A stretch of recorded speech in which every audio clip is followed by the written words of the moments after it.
서치해봤어? 우리나라에는 없었지만 해외엔 나 같은 케이스가 좀 있어서 관련 신약들 개발하고 있는 외국 연구소들 꽤 되더라고. Halo, perkenalkan nama saya Yovita Sari dengan nomor mahasiswa A1011221075. Jadi ini adalah potongan atau cuplikan dari drama Korea Queen of Tears, yaitu pada episode kedua menit ke-57. Dari adegan ini ada percakapan antara Yunwo dan Hong Hae mengenai kerjasama Hong Hae dengan peneliti untuk melakukan riset.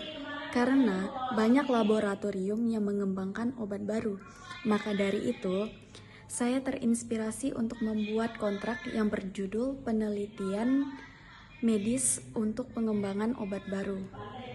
Pembuka kontrak. Judul kontrak, kontrak penelitian medis untuk pengembangan obat baru. Kalimat pembukanya, pada hari ini Selasa 4 Juni tahun 2024 bertempat di Kota Pontianak telah disepakati dan ditandatangani kontrak di antara para pihak.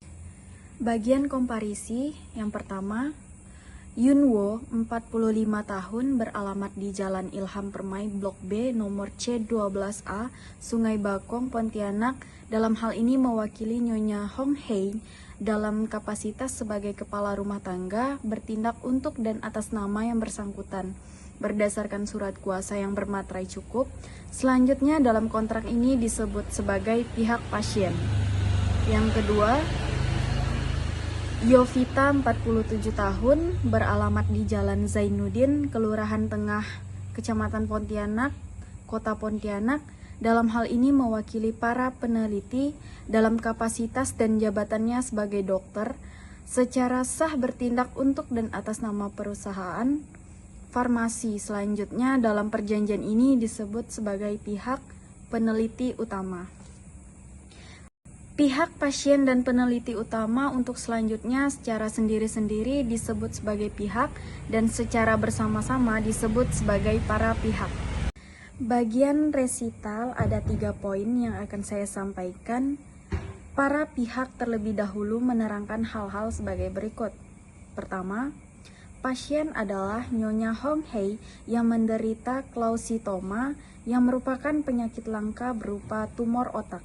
Sebagai pasien, beliau memberikan persetujuan untuk berpartisipasi dalam penelitian yang bertujuan mengembangkan obat baru untuk mengobati penyakitnya.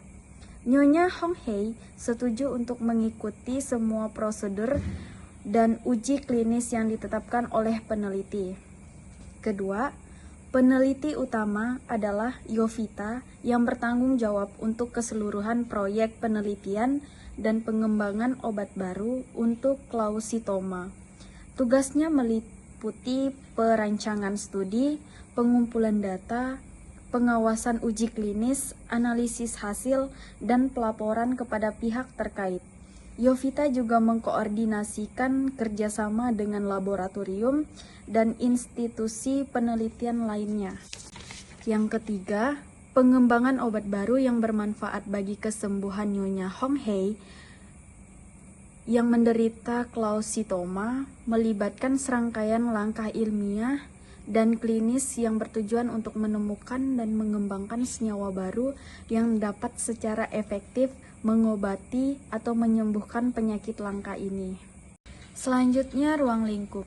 Berdasarkan hal-hal tersebut di atas, para pihak dengan hal ini bersepakat untuk membuat kontrak dengan syarat dan ketentuan sebagai berikut. Pasal 1 yang berisi definisi atau istilah, yaitu klausula ketentuan umum. Pasal 2 yang berisi waktu dan biaya, merupakan klausula transaksional. Pasal 3, cara pembayaran, merupakan klausula transaksional. Pembayaran kontrak dilakukan melalui 5 tahap, yaitu tahap pertama, pendanaan awal 20% dari total biaya proyek dibayarkan di awal untuk memulai proyek. Yang kedua, fase 1 uji klinis, 20% dibayarkan setelah penyelesaian studi praklinis. Tahap 3, fase 2 uji klinis, 20% dibayarkan setelah penyelesaian fase 1 uji klinis. Yang keempat, fase 3 uji klinis, 20% dibayarkan setelah penyelesaian fase 2 uji klinis. Yang kelima, fase 4 uji klinis, 20% dibayarkan setelah penyelesaian fase 4 uji klinis dan persetujuan dari badan regulasi. Selanjutnya pasal 4, kebijakan privasi dan keamanan termasuk ke dalam klausula spesifik. Pasal 5, pemberian lisensi merupakan klausula spesifik. Pasal 6, pengawalan merupakan klausula antisipasif. Pasal 7, penjadwalan juga merupakan klausula antisipasif. Pasal 8, persetujuan regulasi merupakan klausula condition of precedent. Pelaksanaan kontrak ini tunduk pada penerimaan dan persetujuan oleh badan regulasi yang relevan terhadap desain studi klinis yang diusulkan dan protokol penelitian. Pasal 9, ketersediaan bahan atau teknologi juga merupakan klausula condition of precedent. Pasal 10, pelaporan hasil penelitian merupakan klausula afirmatif covenant. Pasal 11, pemeliharaan hak kekayaan intelektual juga merupakan klausula afirmatif covenant. Pasal 12, kerahasiaan merupakan klausula negatif covenant, di mana pihak peneliti setuju untuk tidak mengungkapkan informasi rahasia atau data penelitian kepada pihak lain tanpa persetujuan tertulis dari pihak pasien. Pasal 13, mengenai tugas merupakan klausula negatif covenant.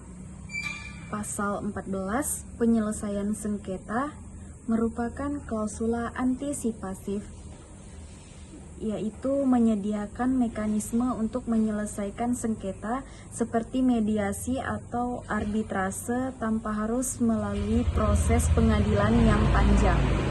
Selanjutnya pasal 15, pemberitahuan perubahan juga merupakan klausula antisipatif yang mengharuskan pemberitahuan tertulis segera jika ada perubahan signifikan dalam perjalanan penelitian atau kondisi lain yang dapat memengaruhi pelaksanaan kontrak.